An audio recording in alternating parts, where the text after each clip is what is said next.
آئے اور پاکستانی فوج کو ٹارگٹ کیا جا رہا تھا. تو نواز شریف نے پہلے کہا یہ. پھر ڈون لیگز کیا تھی؟ ڈون لیگز کے اندر نواز شریف اس کی گورنمنٹ باقاعدہ یہ کہتی ہے کہ جو دہشت گردی ہندوستان کے خلاف ہو رہی ہے اس میں پاکستان کی ISI ملوث ہے، پاکستان کی فوج. اور نریندر مودی بار بار پاکستان کے سپہ سالار جو تب تھے جنرل رحیل، بار بار یہ کہتے تھے کہ وہ دہشت گرد ہے، دہشت گردوں کا سردار ہے. اور نواز شریف اس کو شادی پہ بلا رہا تھا، اسی نریندر مودی کو. اسی نریندر مودی کو جب کھاٹمانڈو کے اندر سارک کانفرنس ہوتی ہے تو برکا دت جو ان کی لیڈنگ جرنلسٹ ہیں وہ اپنی کتاب میں لکھتی ہے کہ چھپ کے سائٹ پہ نواز شریف نریندر مودی سے میٹنگ کر رہا تھا اور اس کو یہ کہہ رہا تھا کہ میں اپنی فوج سے مجھے بچائیں، یعنی اپنی فوج سے ڈر کے. اب یہ وہ لوگ ہیں جو آج ہمیں کہہ رہے ہیں کہ ہم جناب غدار ہیں. ان لوگوں کے پیسے باہر پڑے ہیں، ان کی اربوں ڈالر باہر پڑے ہوئے ہیں، ان کی کرپشن جو یہاں سے پیسہ چوری کر کے لے کے گئے اس کے اوپر داستانیں لکھی ہوئی ہیں، بیرون ملک کتابوں میں مینشن ہے، BBC کی ڈاکیومنٹری میں ان کی چوری کا مینشن ہے کہ یہاں سے چوری کر کے پیسہ باہر لے کے گئے. یہاں ان کے اوپر پتہ نہیں کتنے کرپشن کیسز ہیں.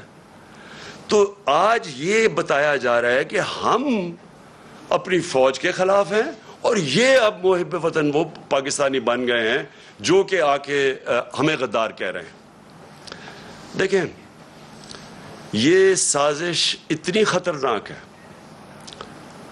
کہ اگر ایک ملک کی سب سے بڑی جماعت کو اگر آپ اس کی فوج کے سامنے کھڑا کر دیں اور ان کے اندر اختلافات پیدا کر دیں، اس سے زیادہ ملک کو نقصان کوئی چیز نہیں پہنچا سکتی.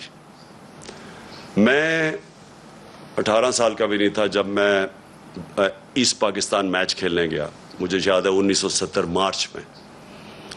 اور میں میرا فرسٹ کزن تھے بریگیڈیئر شفیق، ان کے ساتھ ٹھہرا ہوا تھا. تب مجھے پتا چلا کہ وہ کتنی نفرت اپنی فوج کے اندر اور وہ بنگلہ دیش کی جو سب سے بڑی جماعت ہے اس کے اندر پھیل چکی تھی. اور اس کے بعد ہم سب جانتے ہیں کہ ہمارا ملک ٹوٹا.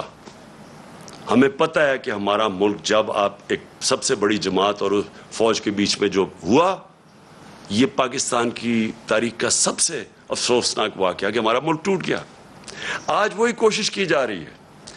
ایک پارٹی ہے پاکستان کے اندر جو پوری فیڈرل لیول کے اوپر پارٹی ہے، سارے صوبوں کے اندر پارٹی ہے، سب سے بڑا ووٹ بینک اس پارٹی کا ہے.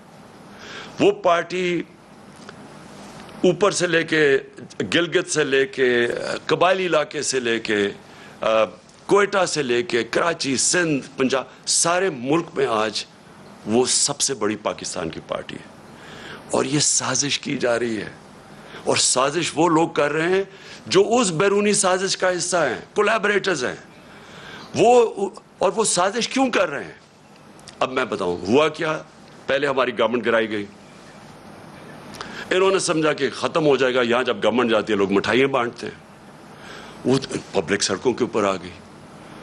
پھر ہم نے ایک پرامن احتجاج کرنا تھا 25 مئی کو. انہوں نے وہ یعنی عوام کے خلاف جو ظلم کیا ہے، یعنی کبھی اس ملک کی تاریخ میں ایسی حرکتیں نہیں ہوئی. 2-3 بجے لوگوں کے گھروں میں جا کے وہاں عورتوں نہ چادر نہ چار دیواری کی فکر، وہاں انہوں نے دہشت پھیلائی. کبھی ایسی دہشت نہیں پاکستان میں پھیلائی گئی. جس طرح کی شیلنگ کی فیملیز پہ، لوگوں پہ، یعنی جو انہوں نے کر سکتے تھے وہ ظلم کیا. اور اس کے پیچھے ایک ہی سوچ تھی کہ اس کو کرش کر دو پارٹی کو. ان کے ممی ڈیڈی ٹائپ لوگ ہیں، یہ جب ہم پورا زور لگائیں گے، ان کو ڈرائیں گے، یہ سارے گھروں میں بیٹھ جائیں گے. اس کے بعد آ گیا بائی الیکشن کمیشن پوری طرح ان کے ساتھ ملی ہوئی. اس نے ہر حربہ استعمال کیا ان کو جتانے کے لیے نون لیگ کو. ایڈمنسٹریشن ساری ان کے ساتھ ملی ہوئی. پوری انہوں نے کوشش کی وہ الیکشن، اور ان کو پورا اعتماد تھا کہ وہ الیکشن جیت جائیں گے. اس طرح کی پبلک نکلی کہ پاکستان کی تاریخ میں کبھی بائی الیکشن کیا، جنرل الیکشن میں اس طرح پبلک نہیں نکلی. اور سارے جو منصوبے تھے ان کے فیل ہو گئے. اور یہ ساری جماعتوں نے مل کے الیکشن لڑا اور وائپ آؤٹ ہو گئی پنجاب سے. اس کے بعد اور خوف مزید آ گیا ان کو. اور اب یہ جو اب مرحلہ جس میں ہم اب آ رہے ہیں, یہ اب وہ مرحلہ ہے. اب یہ کیا کوشش کر رہے ہیں؟ پہلے تو یہ جو سارا پوری کیمپین کی ہوئی ہے کہ کسی طرح ہماری اور فوج کے بیچ میں ہماری لڑائی شروع ہو جائے. دوسری چیز کہ انہوں نے اب پورا پلان بنایا ہوا ہے کہ ہمیں پارٹی کو توڑنے کا. پلان کا سب سے پہلی چیز آپ کے سامنے آ گیا الیکشن کمیشن نے, جو یہ فورن فنڈنگ کیس ہے. اب فورن فنڈنگ کیس کے اندر کچھ بھی نہیں ہے. یہ صرف یہ کہنے کی کوشش کر رہے ہیں کہ بیرون ملک پاکستانی جب وہ پیسہ بھیجتے ہیں تو وہ فورن فنڈنگ ہے. وہ پارٹی جس کی پاکستان کی تاریخ میں پہلی دفعہ جس نے ایک باقاعدہ پولیٹیکل فنڈ ریزنگ کی ہے, جس کا کوئی اس ملک کے اندر کوئی نہ کبھی کسی نے پہلے کی, اور نہ یہ وہ پارٹیز جن کے سربراہوں کو لوگ کرپٹ سمجھتے ہیں وہ کبھی فنڈ ریزنگ نہیں کر سکتی. تو وہ پارٹی جس نے پولیٹیکل فنڈ ریزنگ کی, جس پارٹی نے باقاعدہ 40,000 ڈونرز کے نام دیے ہوئے 2012 میں, 40,000 لوگ, وہ لوگ خود کال کر کے کہتے ہیں کہ ہاں ہم ڈونر ہیں. ان میں سے کئی لوگوں کو انہوں نے بتا دیا کہ جی کوئی فورن نیشنل وغیرہ, جو ان کو کئی پاکستانیوں کو بنا دیا کہ جی یہ تو غیر ملکی ہیں. وہ پارٹی جس نے فنڈ ریزنگ کی, جس کی ساری آڈٹ رپورٹس ہیں, جس کی ایک ایک چیز ہمارے سامنے ہم نے ان کو الیکشن کمیشن کو دی ہے, اس پارٹی کے اوپر سارا نزلہ گر رہا ہے. اور میں بار بار کہتا جا رہا ہوں کہ ہم 4-5 سال سے کہہ رہے ہیں, بلکہ عدالت بھی کہے ان کو بیٹھی ہے کہ ان پارٹیز کی اکٹھی, اگر آپ نے آڈٹ کرنا ہے فنڈ ریزنگ تو اکٹھی کریں. میں صرف اس لیے کہہ رہا تھا, میں کیوں چاہتا ہوں کہ اکٹھی ہو, کیونکہ مجھے پتا ہے ہم نے کیسا پیسہ اکٹھا کیا ہے. مجھے پتا ہے کہ ہم نے کیونکہ لوگوں نے ہمیں پیسے دیے ہوئے تھے, ہم نے اپنی ساری آڈٹ رپورٹس, پوری ہماری بکس تیار ہیں. مجھے اتنا بھی پتا ہے کہ ان دو پارٹیز کے پاس کچھ بھی نہیں ہے, نہ ان کے پاس کسی نے ان کو پیسے دیے آج تک, نہ کوئی پیسے دے گا ان کو, نہ ان کے پاس کوئی آڈٹ رپورٹس ہیں, نہ ان کے پاس کوئی بکس ہیں, نہ ان کے پاس کوئی ڈونر بیس ہے. یعنی کدھر سے پیسہ آیا ان کے پاس؟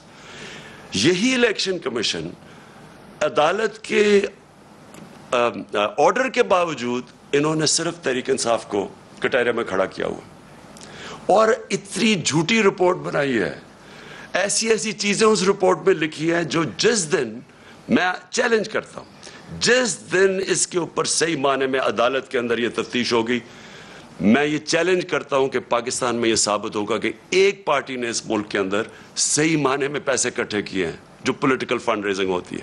اور الیکشن کمیشن ان کے ساتھ مل کے کیا کوشش کر رہی ہے, وہ اس پارٹی کو جس نے سارے ایک ریکارڈز کر کے اور ساری پولیٹیکل فنڈ ریزنگ جو ہوتی ہے ساری دنیا میں وہ کی ہے, اس کو کوشش کر رہے ہیں بین کرنے کی.